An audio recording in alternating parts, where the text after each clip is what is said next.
সকলোকে নমস্কাৰ দে আৰু আজি আপোনালোকৰ ওচৰত দুটামান গুৰুত্ব সহকাৰে কথা ব্যক্ত কৰিম আৰু সেইটোকে মই কি কৰিম ভিডিঅ' আকাৰত প্ৰকাশ কৰিম। প্ৰথমতে কওঁ শুনক, কেইজনমান মহাপুৰুষে কি কৰিছে, বহুত ফকফকাই আছে মহিলাৰ আসন সংৰক্ষণক লৈ পেলাই বহুত ফকফকাই আছে। কিন্তু সেই কিজনৰ কথাকে কওঁ শুনক, পশ্চিমবংগত ফকফকাই থকাটো সেইটো বাদেই, অসমতে কি কৰিছে, ইলেকশ্যনৰ আগত তেওঁ জীয়েকৰ লগৰ এজনী 26-27 বছৰীয়া ছোৱালী কুংকি চৌধুৰীক কেনেকুৱা কৰিছিলে আপোনালোকে নিশ্চয় গম পায়। আৰু কুংকি চৌধুৰী পৰিয়ালৰ একদম মাতৃৰ পৰা আদি কৰি কিবা গৰু খোৱা চৰু খোৱা এইবিলাক কথা। তাৰ বাদেও তেওঁ তাত গৈ পেলাই, অসমততো এখন কৰিলে আকৌ মমতা বেনাৰ্জী তাত গৈ পেলাই তেওঁ কি কৈছে, পাতিব লাগে কি হয়, ইলেকশ্যনৰ কামত গৈছে যেতিয়া, নহয় জানো, প্ৰচাৰৰ কামত গৈছে আৰু পাতিব লাগে কি হয়, উন্নয়নমূলক কথা, নহয় জানো। আৰু তেওঁ কি কৈছে জানেনে, তেওঁ কৈছে কি, মমতাই 5 কেজি মাছ খালে মই 10 কেজি খাব পাৰিম। বকাসুৰেতো খাব পাৰিবই, নহয় জানো।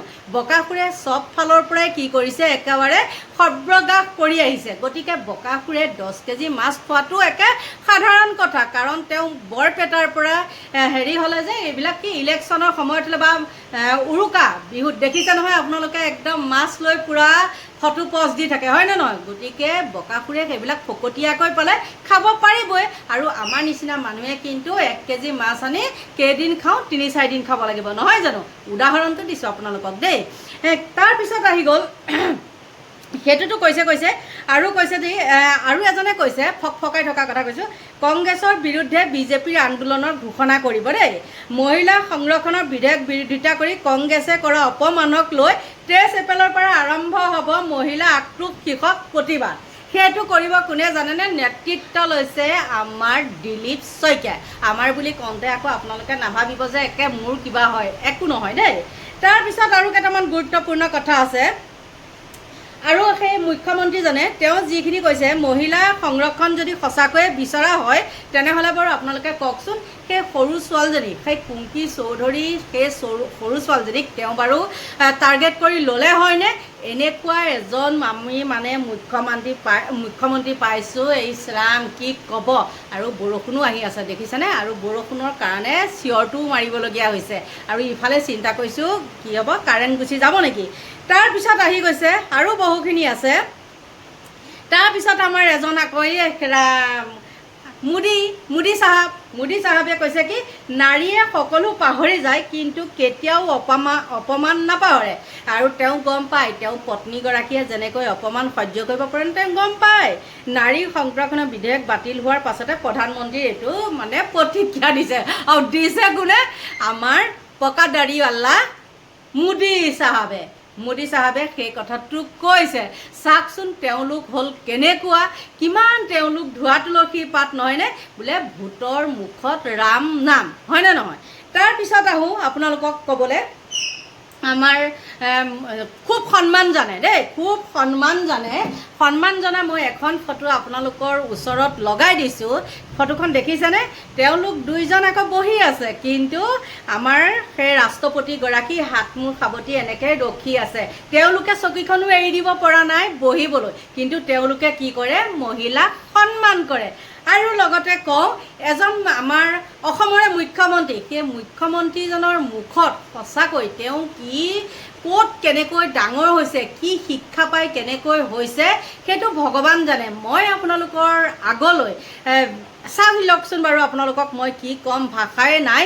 এইটো শব্দ বাৰু শোভা পায়নে এজন মুখ্যমন্ত্ৰী, এতিয়া বাৰু মুখ্যমন্ত্ৰী হৈ থকা নাই, তথাপিও কৈছোঁ আৰু, নহয় জানো। গতিকে আপোনালোকে শুনি লওক।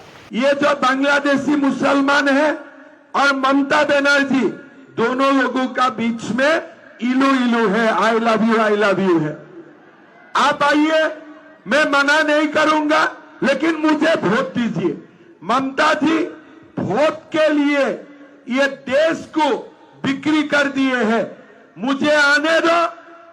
ममता जी बोलते हैं तुम लोग आ जाओ, लेकिन एक ही कंडीशन में, टीएमसी को वोट देना पड़ेगा। ये लोग बोलता है ठीक है, हम टीएमसी को वोट दूंगा, लेकिन बांग्ला का जमीन भी मुझे देना पड़ेगा, बांग्ला का ऊपर अधिकार भी मुझे देना पड़ेगा। ममता जी बोलते हैं ठीक है, तुम्हारा भी चले मेरा भी चले। आई लव यू इलो इलो बन जाता है ममता बनर्जी और बांग्लादेशी घुसपैठियों का साथ। আপোনালোকে নিশ্চয় এজন মুখ্যমন্ত্ৰীৰ মুখৰ ভাষ্য শুনিলে নহয়নে? এতিয়া আপোনালোকে নিজে কওকচোন বাৰু, আপোনালোকৰ লাজ লাগিছেনে নাই? এনেকুৱা ভাষা প্ৰয়োগ কৰেনে? এই বুঢ়া বয়সত মৰিবলৈ কেইটা দিন আছে, তেওঁ এইবিলাক মমতা বেনাৰ্জীক কি কৰিছে, এয়া বোলে তেওঁ সন্মান কৰে। আৰু তেওঁলোকে কি কয়, তেওঁলোকৰ মুখত মহিলাক একেবাৰে তেওঁলোকে সন্মান যোগায়। মহিলা কি লগত যে তুলনা কৰে। গতিকে এগৰাকী মহিলাই কেনেকৈ তেওঁক জাৰিছে আপোনালোকৰ ওচৰলৈ আগবঢ়ালো। नारी को देवी बनाना, दुर्गा बनाना, काली बनाना मत करो। नारी को इंसान समझो। फिर भी बोल रहे एम्पावरमेंट कर रहे हो, क्या है? आप कौन होते हैं एम्पावर करने के लिए? आपके आधा एमपी तो रेप केस में है, आधा एमपी डाउरी केस में है, आधा एमपी तो इसमें आपके मुंह से नारी किसी पे आरोप लगाना है, किसी पे आरोप लगाना तो जो लिख करके पहले से देंगे। ठीक है सर, जो नाम है वो सिर्फ बता दीजिए लिस्ट पे। एक्चुअली देश को सरकार बताना चाहते हैं जो अपोजिशन वुमेन का अगेंस्ट में है, ये सच है ही नहीं। हम लोग का रिजर्वेशन बिल ऑलरेडी 2023 में साइन कर दिया था, हम लोग सब एक्सेप्ट कर लिए थे। लेकिन इसका वो हिंदी का गाना याद आ रहा है, चोली के पीछे क्या है, चुन्नी के नीचे क्या है। तो ये एक्चुअली चोली का पीछे मीन्स इस रिजर्वेशन बिल के पीछे डिलिमिटेशन का क्या बात है, क्यों इसको जोड़ दिया है? जो 56 इंच सीना के बात करते हैं उसको क्यों औरत के पीछे छुपना पड़ रहा है इस बिल के अंदर? वो तो नहीं होना चाहिए था ना। आप बताइए, अभी तक सरकार ने कौन सा एथिकली काम किया? डेमोक्रेसी को खत्म करने के लिए जो काम करना है सरकार ने कर रहे हैं, अभी तक किया है। आप 543 MP उसमें 1/3 181, इतना हिम्मत है यहाँ पे जितना एमपीज बैठे हैं उनको पुरुष इतने हैं, आप बोलो उसको छोड़ दो और 181 लड़की को लाए तो सैक्रिफाइस समझ में आएगा। ये सैक्रिफाइस नहीं है, ये औरत को सामने रख के डील कर रहे हैं, इलेक्शन जीतने का फॉर्मूला कर रहे हैं। लेकिन आप, मेरा ये रिक्वेस्ट है सदन से, देश से, नारी शक्ति का बात मत करो। नारी को देवी बनाना, दुर्गा बनाना, काली बनाना मत करो। नारी को इंसान समझो, इंसानियत दिखा, उससे काफी है। इतना ऊपर रखने का कोई जरूरत है नहीं। अगर वही है तो फिर आप ये करो ना, आपका एमपी पुरुष, तो मतलब क्या आप 543 हक आपका रख रहे हो, फिर भी नारी के बात कर रहे हो, फिर भी बोल रहे एम्पावरमेंट कर रहे हो, क्या है? आप कौन होते हैं एम्पावर करने के लिए? आपके आधा एमपी तो रेप केस में है, आधा एमपी डाउरी केस में है, आधा एमपी तो इसमें आपके मुंह से नारी किसी पे आरोप लगाना है देते तो आपको किसी पे आरोप लगाना तो लिख करके पहले से देंगे। ठीक है सर, जो नाम है वो सिर्फ बता दीजिए लिस्ट पे। आप मुझे बताइए 2047 में क्या विकास होगा, उसका बात अभी आप कर रहे हो। 47 में यहाँ पे आधा लोग जिएंगे नहीं, लेकिन 2011 में जो सेंसस हुआ है उसका काम अभी तक चल रहा है। तो 2047 तो अगला जिंदगी देखेंगे। आप लोग का एक भी काम सही नहीं है, एक भी बात सच नहीं है। आप पॉपुलेशन का हिसाब से करें। मैं भी चाहती हूँ मेरा कॉन्स्टिट्यूंस में और एक एमपी आए, लड़की आए, उसके साथ काम करेंगे, ये सच है। ममता बनर्जी एक है जो सीएम है, अपने बलबूते पे सीएम बने, कोई दिल्ली का सीएम जैसे बने नहीं, तो वो और 37% ऑलरेडी कोई लॉ का जरूरत नहीं हुआ, कोई अमेंडमेंट का जरूरत नहीं हुआ, कोई बिल का जरूरत नहीं हुआ, फिर भी हम लोग यहाँ पे हैं ममता बनर्जी की वजह से, क्योंकि वो बात नहीं करते, ड्रामा नहीं करते, सिर्फ करके दिखाते, जो बीजेपी वाला नहीं करके दिखाते, सिर्फ इलेक्शन जीतने का तरीका है। लेकिन फिर भी इस टाइम में सब कुछ छोड़ के, वार इतना इम्पोर्टेंट इशू था, तब भी आप ये सेशन नहीं किया, इतना इम्पोर्टेंट इशू में फिर भी।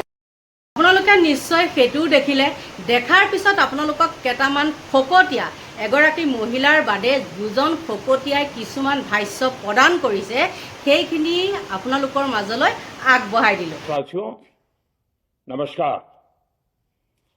आज मैं एक बेहद महत्वपूर्ण विषय पर विशेषकर देश की माताओं, बहनों और बेटियों से बात करने के लिए आया हूं। आज भारत का हर नागरिक देख रहा है कि कैसे भारत की नारी शक्ति की उड़ान को रोक दिया गया, उनके सपनों को बेरहमी से कुचल दिया गया। हमारे भरसक प्रयास के बावजूद हम सफल नहीं हो पाए। नारी शक्ति वंदन अधिनियम में संशोधन नहीं हो पाया और मैं इसके लिए सभी माताओं, बहनों, उनसे मैं क्षमा प्रार्थी हूं। 23 এপ্ৰিলত গুৱাহাটীত এনডিএৰ মহিলা আক্ৰোশ শীৰ্ষক প্ৰতিবাদী কাৰ্যসূচী। কংগ্ৰেছ সহ বিৰোধীৰ বিৰুদ্ধে ৰাজ্যজুৰি প্ৰতিবাদ কৰিব এনডিএ। কংগ্ৰেছ সহ ইণ্ডিয়া মিত্ৰজোঁট নাৰী সমাজৰ শত্ৰু। নাৰী শক্তি বন্ধন বিধেয়ক লোকসভাত গৃহীত কৰিব নোৱাৰা বিজেপি নেতৃত্বাধীন এনডিএৰ বাবে এয়া এক লজ্জাজনক পৰাজয় হিচাপে বিবেচিত হৈছে। নৰেন্দ্ৰ মোদী চৰকাৰৰ এই মুখ ঠেকেচা এক বৃহৎ বিপৰ্যয় বুলিও সমালোচিত হৈছে। এনে অসমত বিজেপিৰ নেতৃত্বত থকা মিত্ৰজোঁটে কংগ্ৰেছ সহ বিৰোধীৰ বিৰুদ্ধে সাব্যস্ত কৰিবলৈ ওলাইছে প্ৰতিবাদ। মহিলা আক্ৰোশ শীৰ্ষক এই প্ৰতিবাদ অহা 23 এপ্ৰিলত গুৱাহাটীত পালন কৰিব বিজেপি মিত্ৰজোঁটে। এই কথা সদৰি বিজেপিৰ ৰাজ্যিক সভাপতি দিলীপ শইকীয়াৰ। আৰু ইয়াৰ কাৰণে আজিৰ পৰা আমাৰ আন্দোলন কংগ্ৰেছ ইণ্ডিয়া এলায়েন্সৰ নাৰী সন্মানৰ বিৰুদ্ধে লোৱা স্থিতি আৰু নীতিৰ বিৰুদ্ধে আমাৰ আন্দোলন আৰম্ভ হ'ল আৰু আমি এনেকৈ অহা 23 তাৰিখে গুৱাহাটীত বিশাল মহিলা আক্ৰোশ ৰেলীৰ পৰা আগন্তুক দিনত বিভিন্ন অসমৰ মূল চহৰসমূহত বা জিলাসমূহত সংবাদমেলৰ পৰা আৰম্ভ কৰি বিভিন্ন গোষ্ঠী আলোচনা চক্ৰ বিশিষ্ট মহিলা নেত্ৰীসকলক সাক্ষাতৰ পৰা আৰম্ভ কৰি সমগ্ৰ দেশত এক প্ৰতিবাদী কাৰ্যসূচী গ্ৰহণ কৰিবলৈ আগবাঢ়িছো। উল্লেখ্য, দেওবাৰে বশিষ্ঠস্থিত বিজেপিৰ ৰাজ্যিক মুখ্য কাৰ্যালয়ত এনডিএ মিত্ৰজোঁটৰ গোটেইকেইটা দলৰ নেতৃবৰ্গই মহিলা আক্ৰোশ শীৰ্ষক এখন সংবাদমেল সম্বোধন কৰে। সংবাদমেলতে 23 এপ্ৰিলৰ প্ৰতিবাদী কাৰ্যসূচীৰ কথা ঘোষণা কৰে দিলীপ শইকীয়াই। তেওঁ দাবী কৰে যে সমগ্ৰ ইণ্ডিয়া মিত্ৰজোঁটে নাৰী শক্তি বন্ধন সংশোধনী বিধেয়কৰ বিৰোধিতা কৰিলে। বিধেয়কখনৰ বিৰোধিতা মানে চৰকাৰ প্ৰধানমন্ত্ৰী নৰেন্দ্ৰ মোদীক বিৰোধিতা কৰা নহয়। ইণ্ডিয়া মিত্ৰজোঁটে বিৰোধিতা কৰি বুজালে যে মহিলা শক্তিৰ উত্তৰণ নিবিচাৰে। মহিলা শক্তিয়ে ন্যায় পোৱাটো নিবিচাৰে আৰু ৰাজনৈতিক ক্ষেত্ৰত মহিলাৰ বাবে 33% আসন সংৰক্ষণ হোৱাটো তেওঁলোকে নিবিচাৰে। কংগ্ৰেছ, টিএমচি, সমাজবাদী পাৰ্টি, ডিএমকে বা যদি আমি ক'বলৈ যাওঁ সমগ্ৰ ইণ্ডি এলায়েন্স এই বিধেয়কখনৰ বিৰোধিতা কৰিল। এই বিধেয়কখনৰ বিৰোধিতা কৰা মানে কেৱল চৰকাৰক নৰেন্দ্ৰ মোদী ডাঙৰীয়াক বিৰোধিতা কৰিছে এনেকুৱা নহয়। এই বিধেয়কখনৰ বিৰোধিতা কৰাটো সূচাইছে যে কংগ্ৰেছ দল বা সমগ্ৰ ইণ্ডি এলায়েন্সে মহিলা শক্তিৰ উত্তৰণ নিবিচাৰে। মহিলা শক্তিয়ে ন্যায় পোৱাটো নিবিচাৰে। ৰাজনৈতিক ক্ষেত্ৰখনত 33% মহিলাৰ সংৰক্ষণ কংগ্ৰেছ আৰু ইণ্ডি এলায়েন্সে নিবিচাৰে। দেশৰ আইমাতৃক ইণ্ডিয়া মিত্ৰজোঁটে অপমান তেওঁলোকৰ অধিকাৰৰ পৰা বঞ্চিত কৰাৰো অভিযোগ বিজেপিৰ ৰাজ্যিক সভাপতিগৰাকীৰ। সেয়ে তেওঁৰ অভিযোগ, ইণ্ডিয়া মিত্ৰজোঁট নাৰী সমাজৰ শত্ৰু। ইণ্ডিয়া মিত্ৰজোঁট ৰাষ্ট্ৰৰ উত্থানৰ শত্ৰু। ইণ্ডিয়া মিত্ৰজোঁট দেশৰ বিকাশ প্ৰক্ৰিয়াৰ শত্ৰু। নাৰী শক্তি বন্ধন সংশোধনী বিধেয়কৰ সন্দৰ্ভত কংগ্ৰেছৰ স্থিতিক দেশৰ আইমাতৃয়ে পাহৰি নাযায় বুলিও প্ৰকাশ কৰে দিলীপ শইকীয়াই। নিশ্চিতভাৱে আজি দেশৰ মহিলা শক্তিয়ে আজি গুৰুত্বপূৰ্ণ স্থান দখল কৰিছে।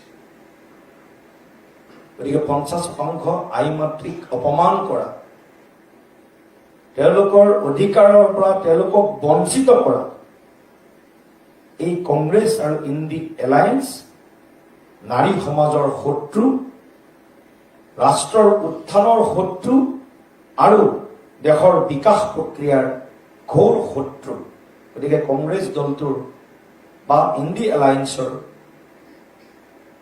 এই বিধেয়ক সন্দৰ্ভত যি ধৰণে তেওঁলোকে সিদ্ধান্ত বা নীতি স্থিতি ল'লে, এয়া দেশৰ আই মাতৃ নাৰী শক্তিয়ে কেতিয়াও পাহৰি নাযায়।